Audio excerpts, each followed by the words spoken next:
And there we go. Now we're on week 12. The house has been finished. We've finally got through all of the problems we had with the water pooling underneath the house.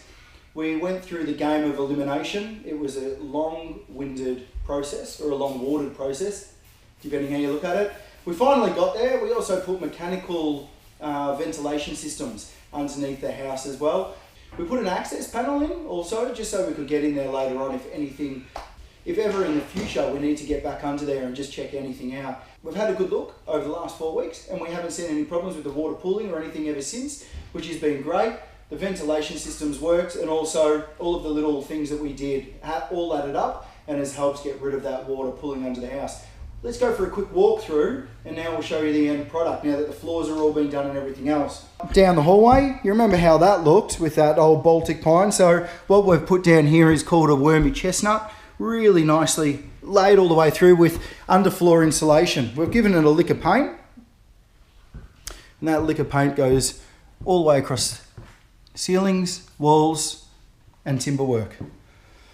Again, we don't use any MDF. This has all been pre-primed pine. We don't use any MDF whatsoever in our jobs. Here we've got the wormy chestnut again. We've cut it in, we've run it up and underneath that bookshelf there.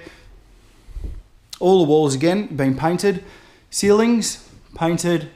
New smoke alarms, super duper important smoke alarms. And then we continue all the way up through the hallway, and then that's all finished off. Up here, so underneath the kitchen fridge here, we've put the access panel. It's not nowhere to be seen, but we can always get to it easily. We reinstalled all of the island bench all the way through. Floors have been done.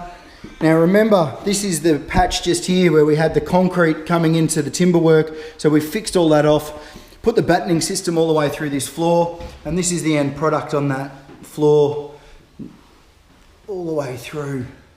Again, walls and floors and ceilings all been painted up. Now let's just have a little step. So now let's just step into the bathroom. Floors to ceilings been painted. These tiles are a 600 by 300 tile, fiberglass bath. Now we're going to have a big fixed single pane shower screen in there, which will be I think it's about 1600 high and about 800 out, and it'll just line up nicely with all of our lines perfectly. This is a dual system, so we've got the overhead and we've also got the shower head on a rail. We just press a button and you can select either one. That's really good, it comes in nice and handy. Then we've also got our tap for our bath. So we can press the button here and it'll either work our shower or our outlet. All internals have been silicons, not grouted, all the way through. Handmade vanity, made in Australia, all Australian timber and all Australian products. Tile and floors being nicely done. Slimline, not too expensive, not too cheap, but a really good system, that toilet. And then obviously limited space, so we've just chucked our washing machine and dryer back into place where we had it.